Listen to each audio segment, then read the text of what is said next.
সুপ্রিয় দর্শক, নির্দেশন অনলাইন স্পোর্টসে আজ আমাদের মাঝে উপস্থিত হয়েছেন সিনিয়র ক্রীড়া সাংবাদিক মজিবুর রহমান ও চলচ্চিত্র ম্যাগাজিন ক্রীড়ালোকের সহকারী সম্পাদক আহসান হাবিব সুমন। আপনাদের দুজনকে আমাদের স্টুডিওতে স্বাগতম।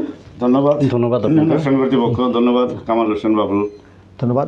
আমরা যে বিষয়টা নিয়ে আজকে আলোচনা করব সে সাম্প্রতিক সময়ের যে বিষয়টা নিয়ে আসলে আলোচনা চলছে ফুটবলে, নারী ফুটবলের পুল প্রথা, সেই বিষয়টা নিয়ে কথা বলব। পাশাপাশি নারী ফুটবলের যে লিগ হচ্ছে না এবং নারী ফুটবলের সার্বিক উন্নতি, এই সব বিষয়গুলো নিয়ে কথা বলব দুজনের সাথেই।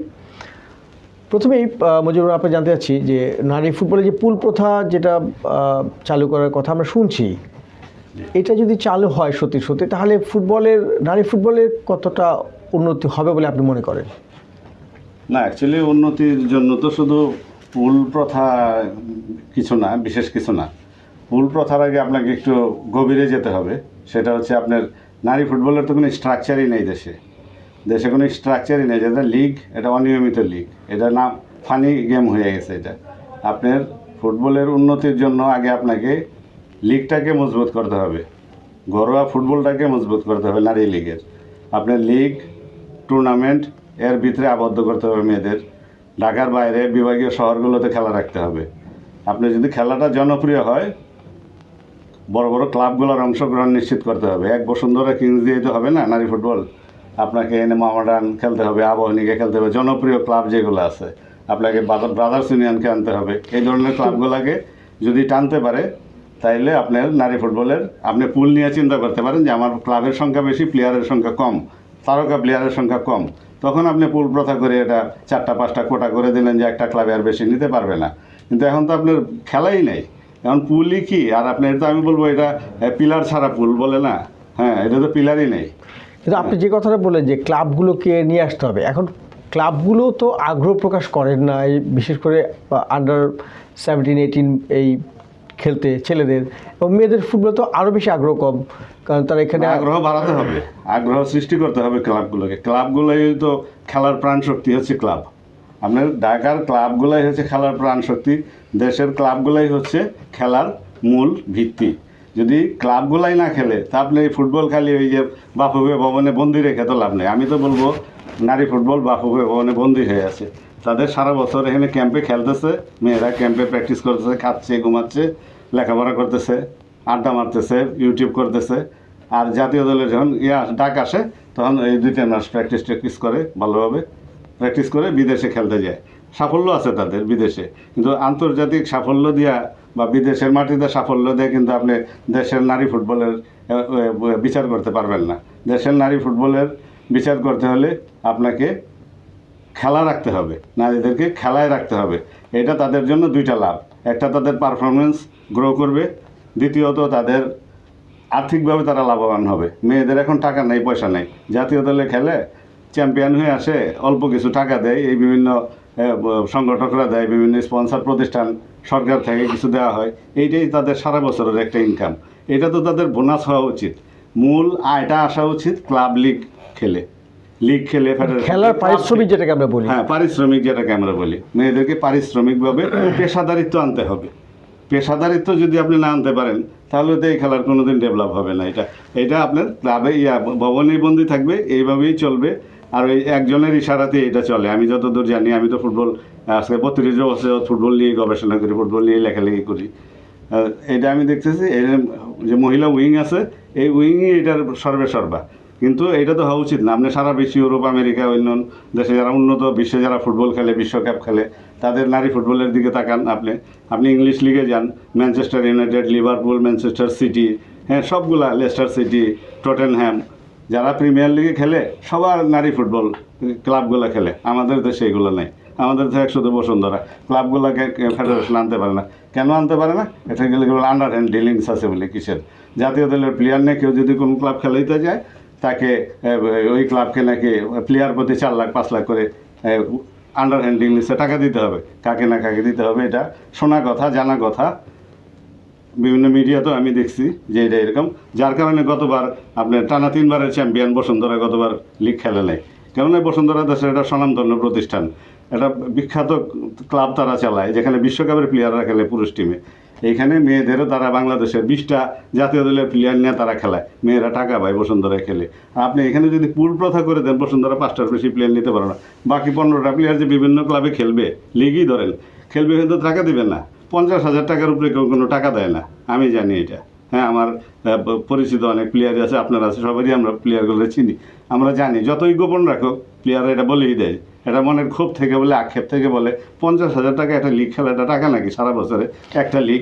আপনি এখানে ফেডারেশন কাপ, জাতীয় লিগ এইগুলো চালু না করতে পারলে নারী ফুটবলের ডেভেলপ হবে না, নারী ফুটবলেই বা হবে ভবনেই বন্দি থাকবে। আচ্ছা, আসলে সুমন আপনার কাছে আসি, যেসব যে মজিবুর রহমান যেটা বললেন যে বাংলাদেশের নারী ফুটবল বা ফুটবল ভবনে বন্দী, এবং উনি পাশাপাশি একটা কথা বললেন যদি নিশ্চিত তথ্য নয় যে আন্ডার হ্যান্ডেলিং যে বিষয়টা উনি নিয়ে আসছেন, কিন্তু সত্যি সত্যি সেটা ঘটে এবং আবার বাফুফে ভবনে বন্দী এই বিষয়গুলো নিয়ে আপনি কি বলবেন? না, আসলে ধন্যবাদ। আমি শ্রদ্ধেয় মজিবুর ভাই যা বলছে ওই ব্যাপারটায় আমি আসলে কিছু বলতে চাচ্ছি না। হ্যাঁ, এখন আমি যেটা বলতে চাচ্ছি সেটা হচ্ছে বাফুফে ভবনে ফুটবল বন্দী, এটা সত্যি। বাংলাদেশে ফুটবলের উন্নতি করতে হলে বাফুফে ভবন থেকে ফুটবলকে বের করে আসতে হবে, কারণ ফুটবলারদের রক্ষণাবেক্ষণ বা পরিচর্যার দায়িত্ব কিন্তু বাফুফের না। এটার জন্য অবকাঠামো লাগবে, ক্লাব হোক, একাডেমি হোক, তারা ফুটবলারকে দেখবে।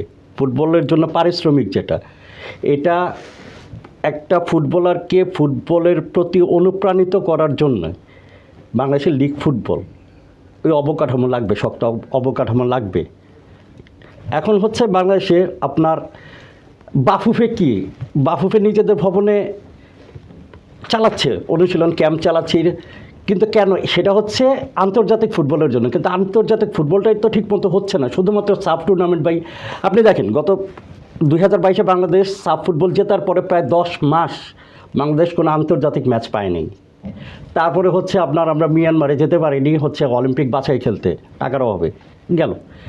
এখন এবার অক্টোবরে আমরা 2024-এ চ্যাম্পিয়ন হয়েছি, তারপর থেকে জাতীয় দলের কোনো ম্যাচ নেই। অথচ বাংলাদেশের যারা প্রতিদ্বন্দ্বী নেপাল, ভারত, পাকিস্তান, তারা অলরেডি আন্তর্জাতিক ম্যাচে নেমে গেছে। ঠিক আছে, আমরা আগামী ফেব্রুয়ারিতেও কোনো ম্যাচ নেই, জানুয়ারিতে নাই, ফেব্রুয়ারিতে নেই, মার্চেও নাকি হচ্ছে না। আচ্ছা, আমি টাকার প্রসঙ্গে একটু আসি। টাকার প্রসঙ্গটা তোলা হয়েছে যে টাকার কারণে আমাদের প্র্যাকটিস ম্যাচ খেলা হয় না, আন্তর্জাতিক ম্যাচ খেলা হয় না, আমরা অলিম্পিকে অংশগ্রহণ করতে পারি না, বিভিন্ন টুর্নামেন্টে খেলতে পারি না। এটা নিয়ে কিন্তু একটা বিতর্কের জন্ম হয়েছিল যখন বিগত সরকার ক্ষমতায় ছিল, যখন অলিম্পিকে খেলতে না গেল, যখন মিডিয়াতে এটা দারুণভাবে এটা প্রচার পাবলিসিটি হলো, সারা দেশ অলিম্পিকটা বাছাই গেছে। হ্যাঁ, তখন স্পোর্টস মিনিস্টার কিন্তু বাফুফেরকে ধরছিল যে আমাকে তো কেউ বলে নাই টাকার জন্য, 8 লাখ, 20 লাখ, 25 লাখ টাকা দরকার, এটা তো আমার জন্য দেওয়া কোনো বিষয় ছিল না।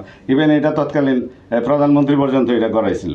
হ্যাঁ, বিষয়টা উনিও বিবৃতি দিচ্ছেন এটা যে টাকা কেন চাইলো না আমাদের কাছে। হ্যাঁ, টাকা কোনো সমস্যা না, আমি বলবো এটা আগ্রহের সমস্যা, হ্যাঁ, আন্তরিকতার সমস্যা। এবং এটা বলবো এটা, হ্যাঁ, আন্তরিকতাই, আসলে আন্তরিকতার সমস্যা। এখানে আসলে যেখানে লাভ না দেখে কেউ, এইটা নিয়ে কেউ মাথা ঘামাইতে চায় না। হ্যাঁ, এই কারণেই আসলে এটা টাকার সমস্যাটাকে বেশি বড় করে দেখা হয়। আপনি আন্তর্জাতিক ম্যাচ, আপনি ফ্রেন্ডলি ম্যাচ খেলেন না, নেপাল, ভুটান, ইন্ডিয়া, আশেপাশের দেশগুলো দেখলে তো হিউজ টাকা লাগে না, এখানেও তো আপনি খেলতে পারেন। ভারতের সাথে আপনি 3 ম্যাচের সিরিজ খেলেন না। আপনার একটা কথাতেই আসি, আপনি যেটা বলছিলেন যে নারী ফুটবল বা ফুটবল ভবনে বন্দী, এইটা যেমন সত্যি এবং এটা যেন আপনি বললেন একটা আক্ষেপের সুরেই, কিন্তু পাশাপাশি এইটাও সত্যি বাংলাদেশ কিন্তু সাফে পরপর 2বার চ্যাম্পিয়ন। আমরা শক্তিশালী ভারতকে হারিয়েছি, নেপালকেও হারিয়েছি। এই সাফল্যটাকে আবার কীভাবে দেখবেন? সাফল্য তো অবশ্যই আছে, মানে বন্দী দশা থেকে সাফল্য, এটা তো বিশাল একটা বিষয়। সাফল্য তো আছে, আপনার সাফল্যটা তো ওই যে সুমন সাহেব বললেন যে এটা সাউথ এশিয়ার ভিতরে, আমরা সাউথ এশিয়ার গণ্ডি থেকে বের হইতে পারিনি। আমরা তো প্রথমবার চ্যাম্পিয়ন হওয়ার পরে আমাদের উচিত ছিল যে আমরা এশিয়ান জাতীয় দল চ্যাম্পিয়ন হওয়ার আগে কিন্তু আমরা এই টিমটা আজকে 10 বছর যাবৎ ধারাবাহিকভাবে চ্যাম্পিয়ন হয়ে আসছে। আন্ডার 14, 15, 16, 17, 18, 19, 20 পর্যন্ত চ্যাম্পিয়ন তারা। এরপরে এখন জাতীয় দলে খেলে এই মেয়েগুলা, হ্যাঁ, জাতীয় দলেও তারা চ্যাম্পিয়ন। তা আপনি এখনও কি এটার এই সাউথ এশিয়ায় পড়ে থাকবেন? আপনার তো এটা বাফুফের উচিত ছিল এটা, যে ওই প্রথমবার যখন দেখলো যে না ঠিক আছে আমার বৃত্তপূরণ হয়ে গেছে, জাতীয় দল পর্যন্ত আমরা চ্যাম্পিয়ন, আমরা এখন এই সাউথ এশিয়া না, সাউথ এশিয়ার জন্য আমরা আলাদা একটা টিম করি এবং এশিয়ান লেভেলে আমাদের একটা চিন্তা ভাবনা করে আমরা এই জাতীয় দলটাকে আমরা এশিয়ায় নেওয়ার জন্য ভালো নার্সিংয়ের ব্যবস্থা করি, ভালো খাবার, ভালো প্রশিক্ষণ, ভালো কোচ, ভালো আন্তর্জাতিক ম্যাচ এগুলো খেলে আমরা এই ট্রেন ড্রাইভে নার্সিং করে আমরা এশিয়া লেভেলে দেখি কিছু করা যায় কিনা, এই ধরনের কোনো উদ্যোগই তো নাই। দেখেন আচ্ছা আরেকটা বিষয় আমি হ্যাঁ। প্রসঙ্গে আসছি, সেটা হচ্ছে যে মজিবুর একটা কথা বলছিলেন যে স্ট্রাকচার, নারী ফুটবল স্ট্রাকচারই নেই। তো স্ট্রাকচারহীনভাবে আবার নারী ফুটবল চলে কি করে, এটা একটা বড় প্রশ্ন। এটা চলতেছে আসলে, আমি বলবো এটা চলে। আমাদের নারী ফুটবলের যে ফুটবলার আছে তাদের নিজস্ব প্রতিভা, কলসিন্দুর থেকে আপনার পাহাড়ি, ওরা তৈরি হয়ে আসে এখানে পরিচর্যা, হ্যাঁ প্রতিভাকে পরিচর্যা করতেছে, বাফুফে ধন্যবাদ পাবে, ঠিক আছে, কিন্তু এইটাকে তো ধরে রাখতে হবে। আপনার ওই যেটা বললাম যে দক্ষিণ এশিয়া ছাড়াই এখন আমাদের দেখতে হবে এশিয়ার দিকে। আপনি দেখেন আমাদের আগে বাংলাদেশ কখনোই কিন্তু ক্রীড়াঙ্গনে খুব শক্তিশালী, মানে যে কোনো স্পোর্টসেই না, তবে দু একটা খেলায় যেমন শুটিং বলেন, তারপরে আর্চারি বলেন, আমরা মোটামুটি বা আপনার ওই কমনওয়েলথ সাফল্য পাইছে।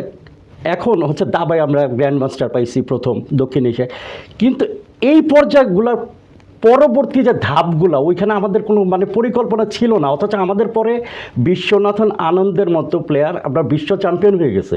আর অনেকে আছে ভারতে, পার্শ্ববর্তী ভারতের, তাদের ওই সঠিক পরিকল্পনা, তাদের ঘরোয়া যেই মানে কাঠামো, মানে প্রচণ্ড পরিকল্পিত, প্রিপ্ল্যান্ড, তারা ওইভাবে 10 বছর 20 বছর মেয়াদি পরিকল্পনায় তারা আগাইছে। আমি তো মনে করি যে ফুটবলের ক্ষেত্রে তাই হবে, আমাদের শুটিং আর ইসের ক্ষেত্রে যা হবে, আমাদের দেখেন শুটিংয়ে প্লেয়াররা বিদেশে চলে যাচ্ছে, আমি দিয়া কেন তারা বলে যাচ্ছে যে আমাদের ভবিষ্যৎ নাই, ফুটবলাররাও তাই, আখি খাতুন বিদেশে চলে গেছে, অনেকে অপশন নিয়েছে, কেন ভবিষ্যৎ নাই? এটা কেন হবে? আমরা বাফুফের কাছে বিনীত অনুরোধ থাকবে, ফুটবলের এই লিগের কাঠামোটা ঠিক করেন, প্লেয়াররা যাতে সঠিক পারিশ্রমিক পায়, তাদের পরিচর্যা হয়, তারা অনুপ্রাণিত হয়, সেটাই মানে তারা, আমি বলবো যে পুরো এটাই। কথাটা হবে একটা আত্মঘাতী সিদ্ধান্ত, এটা পুরোপুরি সম্পূর্ণ একটা কারণ আত্মঘাতী এটা হচ্ছে সিদ্ধান্ত। অন্য ক্লাবগুলো, অনেক ক্লাবে এটা সুযোগ নেবে। না, এই যে পুল প্রথা যে শব্দটা আমরা শুনি, সেটা 90 দশকে আমরা দেখেছি যে মহাডান এবং আভানি জেন্টলম্যান এগ্রিমেন্ট আমরা যেটাকে বলি, Brothers in Partnership। হ্যাঁ ব্রাদার্সও ছিল। তো এটা করার কারণ ছিল তখন হিউজ পরিমাণ তারকা ফুটবলার ছিল, হ্যাঁ, কিন্তু তাতেও কি কোনো লাভ না, হয়েছে? তখনও সমশক্তির 4টা দল ছিল হ্যাঁ, বাংলাদেশে। হ্যাঁ। কিন্তু এখন যে পর্যায়ে দাঁড়িয়ে গেছে যে পুল করলে তখনও যেমন সাফল্য আসেনি বা সুবিধা পাওয়া যায়নি, এখন সেটাই। যে আসবে সেরকম নিশ্চয়তাও নাই। বরঞ্চ তারপরে আস্তে আস্তে তো ফুটবল পেছনের দিকে গেছে, হ্যাঁ এরপরে সাব জিতছে, ঠিক আছে, কিন্তু ফুটবলের তো কোনো উন্নতি হয়নি আসলে আমাদের এখন, ওইটারই আমরা ধারাবাহিকতায় আইসা কিন্তু ওই মানে ওই পাপের ফলগুলো আমরা আচ্ছা, আরেকটা বিষয় আমি বলি মুজিবুর রহমান, সেটা হচ্ছে যে এই গ্যাপ দিয়ে লিগ, এইটা সারা বিশ্বে কোথাও আছে কিনা বা এই ধরনের কোথায় তো কোনো সারা বিশ্বে নেই, হয় কিনা? গ্যাপ দিয়ে লিগ তো বড় কথা না। আপনার আমাদের ফেডারেশন কর্মকর্তারা যারা নারী ফুটবলের দায়িত্বে আছে, তাদের যে কর্ণধার আছেন, উনি তো বলে বিশ্বের বহু দেশ নাকি লিগই খেলে না, ইউরোপ আমেরিকায় বহু দেশ বলে নাকি নিয়মিত লিগ হয় না। আমি বুঝলাম না উনি কোথায় দেখলো। আমি তো রাজ্যে নারী ফুটবল লিগের খেলা দেখি সারা বিশ্বের। হ্যাঁ, আমাদের দেশে তো, আমাদের দেশে পুল করাটা এটা হাস্যকর, শুধু আত্মঘাতী না, এটা একটা হাস্যকর। আপনার কোনো স্ট্রাকচার নাই, আপনার কোনো ভিত নাই, হ্যাঁ, কথা নাই, বার্তা নাই, আপনার কিছুই নাই, ডাল নাই তো রোয়াল নাই, নিধিরাম সর্দার, আপনি এসে পুল করে ঘোষণা দিয়ে পয়সা বললেন। হ্যাঁ, আদৌ হবে কিনা এটা এখন বলা যায় না। হ্যাঁ, কিন্তু সংবাদ সম্মেলন করে তো ঘটা করে তারা ঘোষণা দিছে।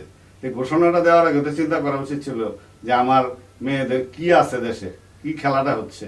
হ্যাঁ, এক জাতীয় দলের ক্যাম্প ছাড়া তো আমি আর কোনো কিছুই দেখি না, সারা বাংলাদেশে তো কোনো কিছুই নেই, কোনো টুর্নামেন্ট নেই, কিছু নাই। হ্যাঁ, আচ্ছা, এই প্রসঙ্গে আসি, এই প্রসঙ্গে সুমন আপনাকে জিজ্ঞেস করছি, হচ্ছে যে আমরা ওই লিগ বলতে শুধু ঢাকা লিগটাকে বুঝি, কিন্তু প্লেয়াররা তো আসে ঢাকার বাইরে থেকে বেশিরভাগই।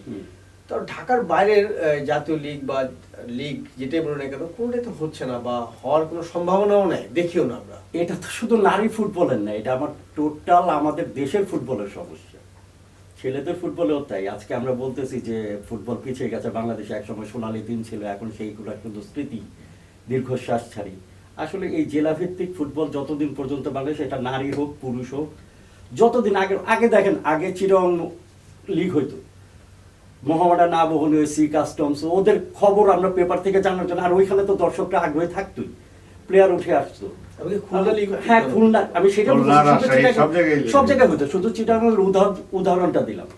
তো আপনি যতদিন পর্যন্ত ফুটবলটাকে, সেটা নারী হোক ফুটবল মানে পুরুষ হোক, আপনি সারা দেশে ছড়াই দিতে না পারবেন, আপনি কখনো ওই প্লেয়ার পাবেন না, কোয়ালিটি মানে অধিক সংখ্যক প্লেয়ার পাবেন না আপনি। আচ্ছা, প্লেয়ারের আপনি যেই কথাটা বললেন অভাব যে থাকবে। এই চিটং লিগের কথা যখন আসলোই, তারপর যে আপনার কাছে একটা প্রশ্ন করছি, সেটা হচ্ছে যে এই বাফুফে একবার একটা নিয়ম চালু করলো, এক লিগ এক খেলোয়াড়, একটা নিয়ম চালু করলো যে ঢাকায় খেললে চিটং খেলতে পারবে না, এরকম একটা চালু করছে। আসলে ফুটবল ফেডারেশন সবসময় একটা পিছু টানে একটা ব্যাপার থাকে, নেতিবাচক সিদ্ধান্তের উপরে তারা নেতিবাচক, পিছনে এটাকে ছুটে। আলোচনা করে বা এটা আসলে কতটা ফলপ্রসূ হবে সেই চিন্তাটা করে না। হ্যাঁ। মেয়েদের ফুটবলও কি ঠিক একই পথে আগাচ্ছে কিনা? একই তো, আপনি ধরেন এই যে যখন এক খেলোয়াড় এক লিগ পদ্ধতি করলো, পরের মানে এটা এক টার্মের বেশি তারা রাখতে পারে নাই, নাকে খত দিয়ে কিন্তু এটা বন্ধ করছে। কেন বন্ধ করছে? এটা প্লেয়াররা তো আন্দোলন করছে, সারা দেশে এটা ধস নেমে গেছে লিগগুলা। ঢাকার মূলত ঢাকায় তো তারকা ফুটবলাররা খেলে, হ্যাঁ, ওরা যখন এবং ঢাকায় তারকা খেলতে যায়, ফুটবলারদের খেলতে খেলা যায়, দেখতে কিন্তু ঢাকায় দর্শক হয়, সারা বাংলাদেশের দর্শক হয়। কারণ ঢাকার প্লেয়ার যদি আপনি চট্টগ্রাম, রাজশাহী, খুলনা লিগে খেলার সুযোগ না পায়, তো এখানে দেখা গেছে এই নিয়ম করার পরে ওইখানে আর দর্শক হয় না, এবং ওদের লিগগুলা দেখেও নষ্ট হয়ে ফুটবলার গেছে, আসে। লিগগুলা নষ্ট হয়ে গেছে, দর্শক দেখে না, স্পন্সর পায় না, পরে ক্লাব আস্তে আস্তে খেলাই বন্ধ হয়ে গেছে। জেলা লিগ এক বছরে আপনার এটা ডেস্ট্রয় হয়ে গেছে। এরপরে নাকে খত দেয়, এটা উইথড্র করলো, উইথড্র করার পর আর রিকভারি করতে পারে নাই। তেমন নারী ফুটবলের তো কিছু নাই এটা, এইখানে আর কি করবো? শেষ দিকে যাচ্ছি। না, ঢাকার এই পেশাদার লিগের এই এক শীর্ষটি ক্লাবের শীর্ষস্থানীয় কর্মকর্তা আমাদের নিউজ স্পোর্টসের সাক্ষাৎকারে বলেছিলেন যে নারী ফুটবলের ভবিষ্যৎ অন্ধকার, এবং উনি বেশ যুক্তি সহকারেই বলেছিলেন। আপনাদের কাছে কি ঠিক এরকমই মনে হয় কিনা? সুমন, আপনার কাছে প্রথম জানতে চাই। হ্যাঁ, এটা সত্যি, এটা সত্যি। আমাদের তো কোনো পরিকল্পনা নাই আসলে। ওই যে আমি একটা মজিবুর ভাই বললেন যে ফুটবল কেন, যে কোনো খেলার জন্য বিনিয়োগটা কিন্তু অনেক বড় ব্যাপার। আর ওই একটা দল দিয়ে বিনিয়োগ, আপনার ওই বসুন্ধরা কিংসই বারবার উঠে আসছে নামটা, তাই আমি নিলাম।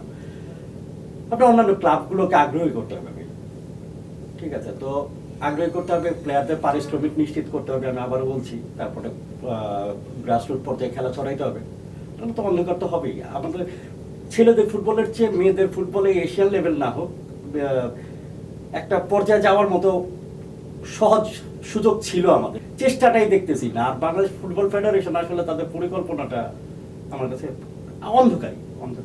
অজয় ভাই, আপনি কি বলবেন? না, ভবিষ্যৎ তো আমি বলবো পুরোপুরি অন্ধকার। এখনো আমি অন্ধকার বলতে রাজি না, আমি আশাবাদী মানুষ। যদি একটু সজাগ হয়, আমি মনে করি যে এটাকে মানে একটা পর্যায়ে নিয়ে যাওয়া সম্ভব। এবং নিতে হইলে আপনাকে আগে মেয়েদের, ওই যে সুমন সাহেব বলেন, আর্থিক নিশ্চয়তা দিতে হবে। হ্যাঁ, আপনার যদি বড় বড় ক্লাবগুলো লিগে বা টুর্নামেন্টে অংশগ্রহণ করে, তাহলে মেয়েরা টাকা পাবে, উৎসাহিত হবে। জাতীয় দলে যে খেলে আছে তার ওই যে ইয়া নিতে হবে, বকশিস নিতে হবে, বোনাস নিতে হবে, ওইটার আশায় থাকবে না কেউ। হ্যাঁ, ক্লাব থেকে যখন দেখবে সে টাকা পাচ্ছে, তখন সে এমনি উৎসাহিত হবে। আপনি দেখেন এই যে আমাদের দেশে এই পরপর দুইটা প্লেয়ার, দুই বোন খুব ভালো খেলতো, এরা জাতীয় দল থেকে বাদ পড়ার পরে আর এই বছর ক্যাম্পে যোগ দেয়নি, আনাই মগিনী যোগ দেয়নি। গত বছর তার ছোট বোন আনুচিং মগিনী, ছোট বোন না যমজ বোন, ও চলে গেছে। তো এরকম অনেক প্লেয়ারই আমাদের চলে গেছে। হ্যাঁ, এই কাজেই এদের তো কোনো নিশ্চয়তা নেই, ভবিষ্যৎ নেই। উজ্জ্বল ভবিষ্যৎ করতে গেলে টাকার নিশ্চয়তা, আর্থিক নিশ্চয়তা দিতে পারে। আমাদের মেয়েগুলো অনেক গরিব ঘর থেকে উঠে আসা, এগুলো এখন এই ফুটবল খেলে অনেকে স্বাবলম্বী হয়েছে।